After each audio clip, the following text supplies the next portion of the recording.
15 अगस्त 1947 को भारत आजाद हुआ था।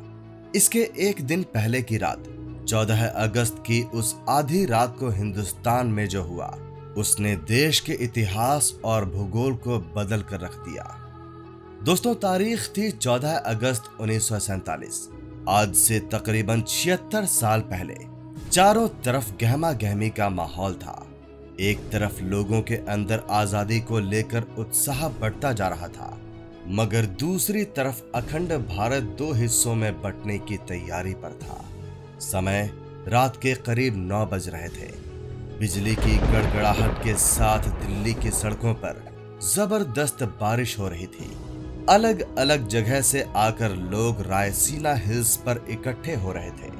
कुछ ही देर में लाखों की तादाद में लोग इकट्ठे हो चुके थे। रात के करीब 10 बजे सरदार वल्लभ भाई पटेल, जवाहरलाल नेहरू और माउंटबेटन वायसरॉय हाउस पहुंचे। अब कुछ ही टाइम बचा था। भारत को आजाद होने में कुछ लोगों के चेहरे पर मायूसी थी तो कुछ लोगों में उत्साह। और यहाँ पर जवाहरलाल नेहरू अपनी स्पीच शुरू करते हैं। उनके भाषण की शुरुआत इन 2 लाइनों से शुरू होती है। At the stroke of the midnight hour, when the world sleeps, India will awake to life and freedom. कुछ ही देर बाद वो घड़ी आ ही गई जब भारत ने आजादी की सांस ली। रात 12 बजे शंखनाद से हमारे देश की आजादी का आरंभ हुआ था, जिसमें ग्राउंड पर खड़े लोग महात्मा गांधी के नाम के नारे लगाए जा रहे थे। और जो लोग अपने घरों में ये भाषण और सब कुछ रेडियो पर सुन रहे थे, उनकी भी खुशी का कोई ठिकाना नहीं था, क्योंकि उस समय भारत एक आजाद परिंदा हो गया था, जिसका हमने करीब 200 सालों से इंतजार किया था। 14 अगस्त 1947 में रात भर बारिश के बाद सुबह आसमान बिल्कुल साफ था। जब सुबह 8 बजे पंडित नेहरू और उनकी कैबिनेट ने शपथ ली और जिसके बाद ब्रिटिशर्स का झंडा हटाकर आजाद हिंद का झंडा लहराया गया, जिसे देख सभी की छाती चौड़ी हो गई थी।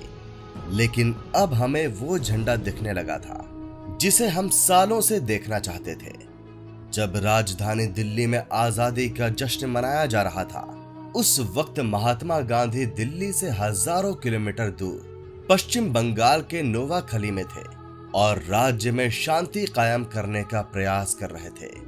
जानकार बताते हैं कि पंडित नेहरू की ऐतिहासिक भाषण को पूरे देश ने सुना था, मगर गांधी जी नहीं सुन पाए थे। 14 अगस्त 1947 की ऐसी रात जब लोग सोए तो गुलाम देश में थे, लेकिन अगली सुबह उनकी आजादी की सुबह थी। लेकिन जितनी खुशी हमें आजाद होने में थी, उतना ही गम अखंड भारत के टूट जाने में था, क्योंकि दोस्तों, भारत ने अपना 3,46,737 किलोमीटर का एरिया पाकिस्तान के रूप में खो दिया। करोड़ों की संख्या में लोग भारत से अलग हो गए थे। जो लोग कुछ समय पहले ही भाई की तरह जिंदगी जी रहे थे, वो अब एक दूसरे की जान के दुश्मन बन चुके थे, क्योंकि 14 अगस्त की रात 12 बजे भारत और पाकिस्तान का बंटवारा हो गया। भारत 2 हिस्सों में बंट गया, जिसमें एक हिस्सा पाकिस्तान और दूसरा हिस्सा हिंदुस्तान के नाम हो गया था, जिसकी वजह से कई सारे दंगे हुए। जो लोग खुद को पाकिस्तान में सेफ महसूस करते थे, वे वहां चले गए, और जो लोग भारत में सेफ महसूस कर रहे थे, वो यहाँ पर आ गए। कहा जाता है कि करोड़ों लोग पलायन को मजबूर हो गए थे। इन दंगों में हजारों लोग मौत के घाट उतार दिए गए। ये उस समय दुनिया का संभव सबसे बड़ा विस्थापन था, और ये सारा खेल अंग्रेजी हुकूमत का ही था, जिसने डिवाइड एंड रूल का खेल पहले से ही खेल रखा था, जहां पर उन्होंने हिंदुस्तान के अंदर हिंदू और मुस्लिम के बीच जहर भर दिए थे। वरना आजादी के पहले तक हम सभी भाइयों की तरह साथ में जी रहे थे। वो तो अंग्रेज थे जिन्होंने हमें हमारी जाति के आधार पर हमारा व्यक्तित्व याद दिलाया, जिसके बाद हम सब आपस में ही लड़ने लगे।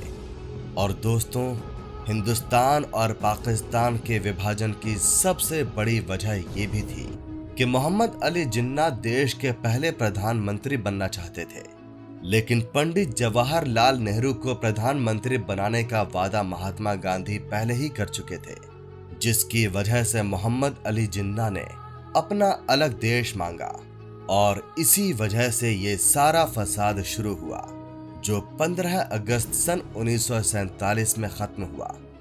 दोस्तों, हम आपको बता दें कि भारत को आजाद करने की बात बहुत पहले से ही चल रही थी और इसी वजह से ब्रिटिशर्स ने माउंटबेटन को भारत का आखिरी वॉइस रॉय बनाया था ताकि इसके बाद भारत को आजाद देश घोषित कर दिया जाए। लेकिन भारत के हिंदू और मुसलमान भाई आपस में ही लड़ने में उतारू थे और यही ब्रिटिशर्स चाहते भी थे, क्योंकि ये लड़ाई की चिंगारी उन्होंने लगाई थी जो आग बनकर अब तक हमारे सीने में जल रही है। लेकिन दोस्तों, इससे भी ज्यादा अफसोस की बात यह है कि ब्रिटिशर्स ने हमारे साथ वो जुल्म किए जो हम याद करें तो हमारी आंखों में आंसू आ जाते हैं। लेकिन फिर भी उन्हें बारातियों की तरह विदा किया गया। जहां 1500 ब्रिटिश सैनिकों की पहली टीम 17 अगस्त 1947 के दिन अपने देश लौटी, वहीं आखिरी टीम उसकी एक साल बाद 27 अगस्त 1948 के दिन निकली। और जब ब्रिटिशर्स के आखिरी सैनिक की टोली हमारा देश छोड़कर जा रही थी तो उन्हें बैंड बाजे के साथ विदा किया गया और उसी दिन सभी ब्रिटिशर्स का नाम हमारे देश के नक्शे से निकल गया। दोस्तों, ये थी हमारी आजादी की पूरी कहानी। लेकिन क्या आप हमें बता सकते हैं कि जिस भारत का ख्याल करके हमारे देश के स्वतंत्रता सेनानियों ने अपनी जिंदगी गंवा दी और कई लोग अपनी आखिरी सांस तक हमारे देश की सेवा के लिए लड़ते रहे, क्या वो देश हम बना पाए हैं या नहीं? अपना जवाब हमें कमेंट के माध्यम से आप बता सकते हैं। इस वीडियो के अंत तक बने रहने के लिए आपका बहुत बहुत धन्यवाद। जय हिंद।